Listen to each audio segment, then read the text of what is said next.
मोमोज खायला आवडतात? मग ही पहा मोमोजची चटणी आणि व्हेज मोमोज। यासाठी कढईमध्ये 2 चमचे तेल घालून त्यामध्ये बारीक कापलेला लसूण घालून तो थोडा लालसर झाला की यामध्ये बारीक चिरलेली मिरची आणि बारीक कापलेला कांदा घालून कोबी घालून घ्यायचा आहे। आता यामध्ये चवीपुरते मीठ टाकायचे आहे। यात आता 1 चमचा ब्लॅक सॉस घालून घ्यायचा आहे। यात मी थोडीशी बारीक कापलेली कांद्याची पात घातलेली आहे। ही पूर्णपणे ऑप्शनल आहे, तुम्हाला आवडत असेल तर टाका, नाहीतर तुम्ही स्किप केली तरी चालेल। शेवटी याच्यामध्ये अर्धा चमचा ब्लॅक पेपर पावडर टाकून हे 1 मिनिटभर परतून घ्यायचे आहे। आपले स्टफिंग तयार झालेले आहे। आता आपण पीठ मळून घेऊया। इथे मी 2 कप मैदा घेतलेला आहे। यामध्ये चवीपुरते मीठ घालून घ्यायचे आहे। थोडे थोडे पाणी टाकून मी हे पीठ भिजवून घेते। पीठ आपल्याला इथे घट्टच भिजवून घ्यायचे आहे।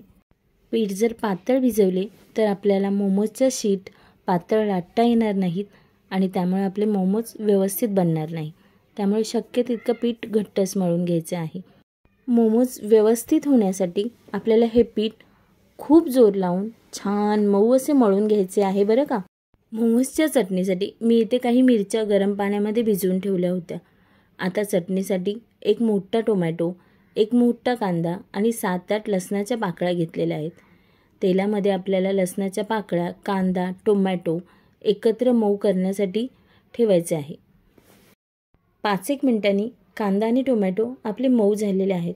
आता यामध्ये आपण भिजवलेल्या मिरच्या टाकून घ्यायच्या आहेत। यांनाही मी थोडा वेळ परतून घेते। आता हे सगळे पदार्थ मिक्सरमध्ये घेऊन यामध्ये चवीपुरते मीठ, 1 चमचा साखर आणि 1 चमचा विनेगर घालून घेऊया। या चटणीमध्ये या सर्व गोष्टी पडतात। हे आपण पाणी न टाकता मिक्सरमधून बारीक वाटून घेऊया। इथे माझी चटणी रेडी झालेली आहे। आता आपण मोमोजच्या शीट लाटून घेऊया। इथे मी एकदाच मोठी चपाती लाटून घेणार आहे आणि ग्लासच्या मदतीने कट करून मोमोजच्या छोट्या छोट्या शीट बनवून घेणार आहे। शक्य तितका आपल्याला ही चपाती पातळ लाटायची आहे। इथे पहा मी चपाती किती पातळ लाटलेली आहे। मला एका चपातीमध्ये 5 मोमोजच्या शीट मिळाल्या।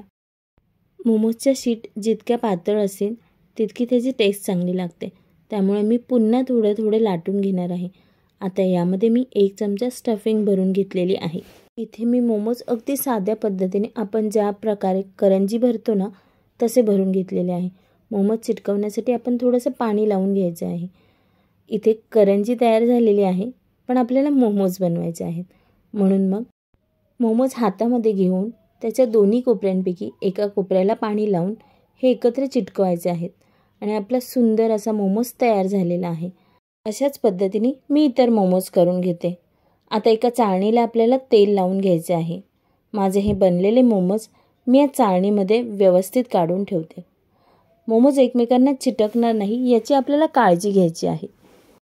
एका कढईमध्ये थोडेसे पाणी आणि स्टँड ठेवून मी स्टीमर तयार केलेला आहे। इथे आपण ही चाळण यामध्ये ठेवून द्यायची आहे। आता झाकण ठेवून आपल्याला हे मोमोज ॲटलिस्ट 20 मिनिट तरी वाफवून घ्यायचे आहेत। मोमोज छान स्टीम झाल्यावर ते ट्रान्सपरंट दिसतात।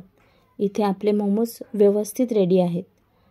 तर कशी वाटली ही मोमोजची चटणी आणि मोमोज मला नक्की सांगा। आवडल्यास रोहिणी स्पेशल रेसिपीला नक्की सबस्क्राईब करा, लाईक करा, शेअर करा आणि हो कमेंट करून नक्की सांगा। थँक्यू।